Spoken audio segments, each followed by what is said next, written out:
Most fitness coaches don't have a lead issue. They have a sales problem. And the scary part is they don't even know it. I've reviewed dozens and dozens of sales calls from fitness coaches doing anywhere from 5 to 15K a month. And every single one of them are making these 3 fundamental mistakes. The good news is though, if you fix them, you won't necessarily need more leads, nor have to put more money into your ads. All you need to do is have better conversations. So today I'm going to be breaking down these core fundamental things that fitness coaches doing anywhere from 5 to 15K, heck, even more, are missing, that are completely capping your income and is stopping you from growing to your full potential with your business. So without further ado, let's get right into it. Most coaches think scaling means more leads, better ads, more content, or completely outsourcing sales entirely. But the truth is, if you can't consistently close at 40 to 60% on qualified calls, more leads aren't going to do anything, more content isn't going to do anything, a better creative isn't going to do anything, and definitely hiring a setter or closer isn't going to do anything. Because scaling broken foundations breaks everything as you continue to grow. And here's what ultimately will happen if you don't fix this. You'll start defaulting to blaming the market, the low quality leads, the people you delegate everything to, at its core, blaming everything around you except yourself. These core fundamental behaviors can lead you to believing to lower your price, over deliver on free value that does nothing, and ultimately, not the best place to be in, start doubting your offer in itself. But the good thing is, I've got the solution to all this. But the real issue is that most coaches face between that 5 to 15K a month mark, even more like I said, is that they don't know how to actually get true, deep emotional buy-in on the call from the prospect. Which leads quite naturally into the first fundamental mistake that most coaches make on sales calls, doing anywhere from 5 to 15K a month. And this is defaulting to putting your coaching hat on instead of having a genuine conversation with who you're actually talking to on the other side of the phone.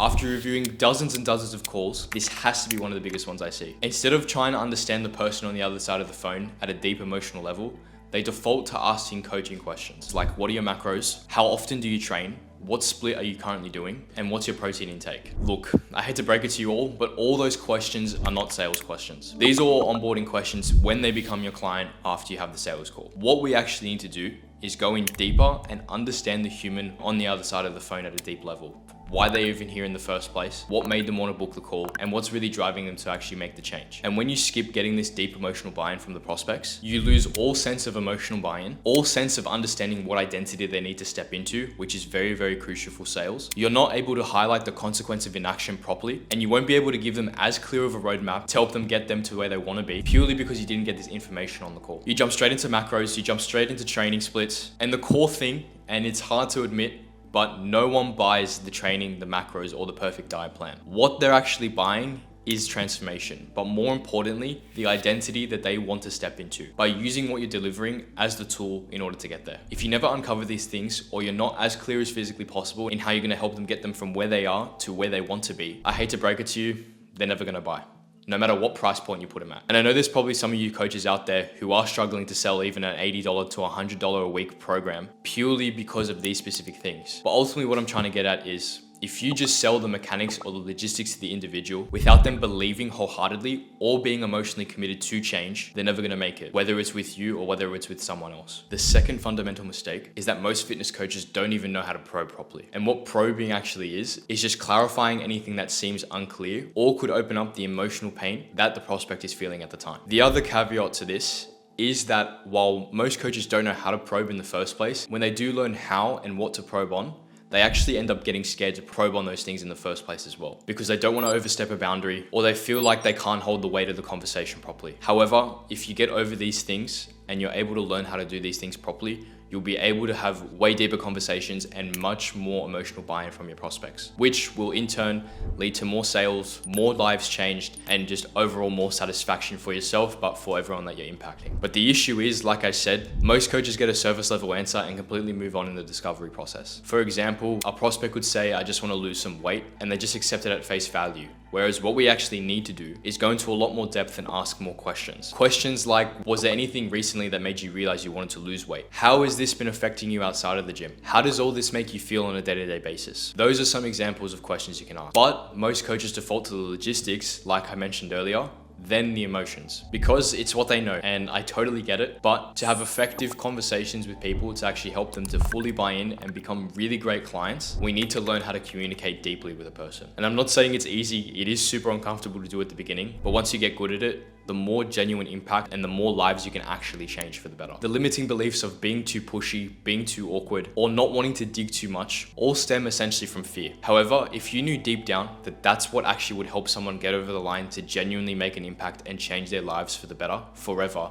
because you're confident in what you can deliver, then why wouldn't you push to try and help them change? If we don't uncover the real pain, the real consequence, and the real identity that they want to step into, they may never actually get to where they want to be, and they may never change. And I know for a fact you don't not want to make an impact on someone's life. So I urge you, learn how to probe properly and don't be afraid of it. The third fundamental mistake that I see as well is that coaches just don't know how to pitch properly at all. Most coaches either info dump, completely ramble, or just list the deliverables of what's inside their program. But there's no structure in it at all. And it'll feel shallow compared to the potential emotional depth that you went in with the person earlier on in the conversation. However, a professional pitch should follow one simple framework. Identifying one problem, identifying the feature of your program that helps them solve that, and the solution / the outcome of what they will achieve once that problem is solved. So for example, hypothetically, if someone's saying to you on the phone, I'm struggling with my training and nutrition because I'm busy, I've got kids, work is hectic, and I just can't stay consistent, your pitch shouldn't just be, you're gonna get a meal plan. It should be something along the lines of, based on what you've told me, the real issue isn't that you don't have a motivation problem. It's more having this structure that works with your life and not against it. So what we're actually gonna do is build a tailored training program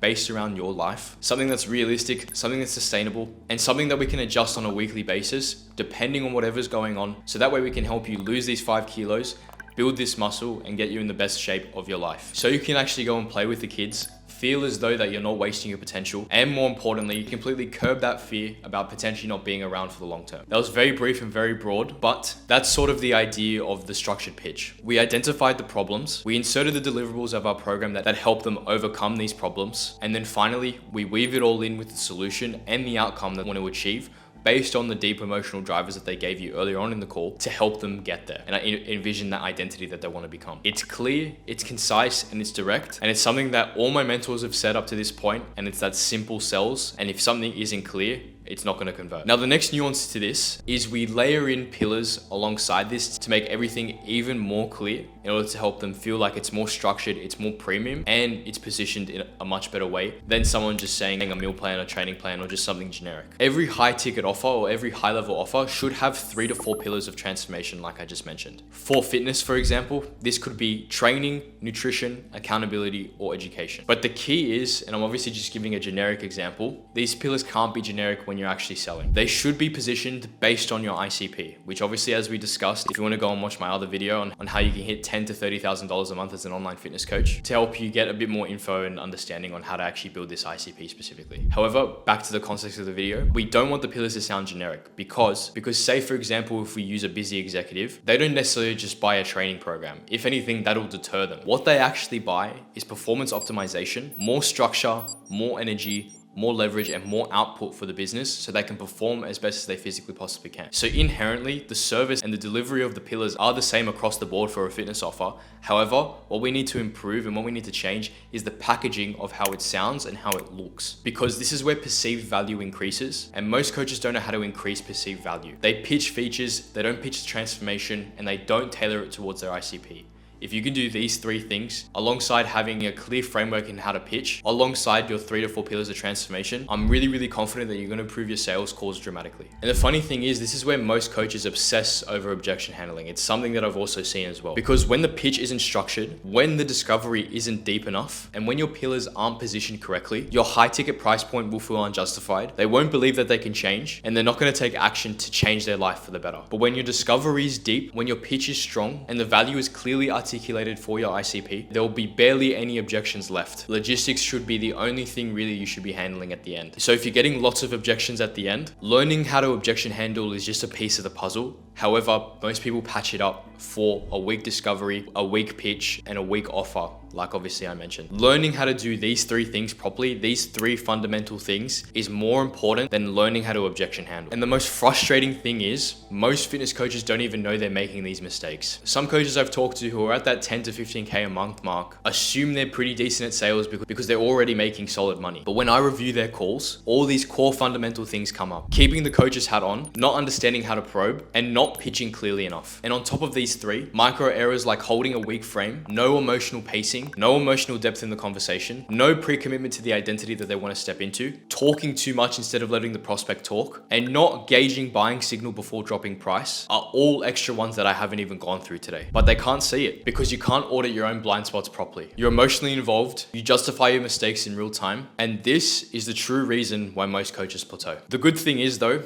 I'm gonna give you guys the solution to this. We don't need better objection handling, like I said. We don't need memorized word tracks, and we don't need a memorized script. We just need a high ticket sales framework that allows you to actually have genuine, deep conversations with clear pitches, so that way you can actually help them understand that they aren't where they want to be and that they need to make a change to get to where they want to be. So I'm gonna give it away. I'm gonna give you the 4-section simplified framework that we use, so this way you can actually start understanding everything at a higher level and how to go into calls going forward. The first section is your frame and your opening. To be honest, most people say it, but it's true. The first 5 minutes of the call pretty much determine how the rest of it goes. If your opening is rushed, unclear, or you build resistance with the prospect, the emotional pacing of the rest of the call is going to be completely off. So what we need in the first 5 minutes is as follows: lowered resistance from the prospect, 2, immediate buy into the process, 3, you taking frame and control of the conversation, and 4, getting them to talk more than you talk. Most coaches overlook these 4 things and they suffer for it later on. The second is the emotional discovery, which is ultimately the core of everything, like I've emphasized. Your discovery isn't about asking surface level questions. Like I mentioned, it's about asking these deep questions that actually get them to realize they're not where they want to be and why they actually want to do it in the first place. Then, after every response, go deeper and deeper to understand the real core emotional truth. When was the last time this really hit you? How has this been affecting you outside of the gym? Would you say this impacts how you show up for your friends, your family? Then, any response that they give you, we need to repeat back to them in their own words. This is why writing notes is super important, because when you articulate accurately what they're saying to you back to them, this is where true rapport is actually built.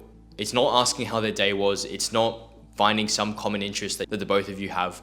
It's about making sure that they feel heard and respected enough to feel like they can open up to you more. This is where sales resistance comes down, and when they lower their guard so they can fully open up and be honest and transparent with you. If you can do this and you can build that rapport and trust with the prospect on the call, they'll start to open up emotionally to you. They'll start genuinely committing to where they actually want to go, and you'll actually build a genuine deep connection with the prospect on the phone, whether they sign up or they don't. And that is ultimately the most important thing that a lot of coaches overlook. They're too focused on closing the sale. They're too focused on the money, essentially. Whereas what we actually want to do is to just genuinely view the person on the other side of the phone as a human being, because we all are at the end of the day. And when none of us are better than each other. If we can focus on having as deep of a conversation with the person on the other side of the phone and genuinely show them how you can help them if it makes sense, then every call you go into, whether you close them or you don't, you'll know you would have had a genuine impact on them. Now, once you get through this discovery phase, we need to get to the pre-commitment stage, which is ultimately where a good amount of objection prevention happens before you pitch. We need to confirm before we pitch that they want to change, that they're sick of their current situation, that they've tried and they've failed doing things themselves, that they don't want to repeat this cycle that they're in, and that they can't bear another minute staying exactly where they are anymore. If they haven't emotionally committed before you drop the price, any price you say at the end of the call will feel expensive, no matter how cheap it is. And I know that there's some coaches still charging anywhere from 50 to 80 bucks a week and still get finance objections. Objections, like I mentioned, are the root of a poor discovery. And the fourth is a pillar-based pitch with the problem, feature, and solution framework. Need to mirror their pain, their language, and their desired identity through the 3 to 4 pillars that we've already built, and through the problem, feature, solution framework using the deliverables of your pillars. Not a generic program overview, not just saying training, not just saying macros. We need to build a tailored solution exactly for their problems. And when the discovery is done properly, and I'll continue to emphasize this over and over and over again, the pitch will genuinely feel like it's for them, not some generic fitness program that they could get anywhere else, even heck off ChatGPT. And the thing is, when you overcome these 3 fundamental issues alongside implementing this simple 4 structured framework to help improve your sales as a fitness coach, here's what's actually going to happen. Thing is, I've had this happen on multiple occasions for some of the clients that I've helped and worked with. Aiden literally went from 16K a month to hitting over a $26,000 a month just by implementing these simple things. George Adams went from 4K a month to doing over $20,000 a month by implementing these things. George and Nick went from under 3K a month to doing over $20,000 a month. Heck, literally hitting their first $13,000 week just by implementing these things. Julian just did an $8,000 week this week and has been hitting consistent $15,000 months. Kev, using this framework, signed his first 1,500 USD, not AUD, USD dollar PIF, which equates to about 2,200 AUD at this moment in time. And the list goes on. And they all did this without putting more money into ads, trying to get more leads for the sake of it, or defaulting to outsourcing it. All we did was improve these things that I've gone through on this specific call today. So if you're a fitness coach doing anywhere from 5 to 15K a month, and you genuinely think your sales is dialed, I want you to record your next 5 calls. Watch them back, whether they did sign up or whether they didn't sign up, and consider everything that we've spoken about in this video today. Or if you want to see a live call breakdown from me, coaching some of my clients through their sales and show you exactly what you're probably missing, DM me a call on Instagram and I'll go and send it over to you. But guys, if you've made it this far, genuinely from the bottom of my heart, I couldn't be more thankful and appreciative. I hope you genuinely found some value. Just trying to pump the content now and see potentially how much more of you I can genuinely impact and help. So guys, until the next one, I'll see you next week, and stay blessed.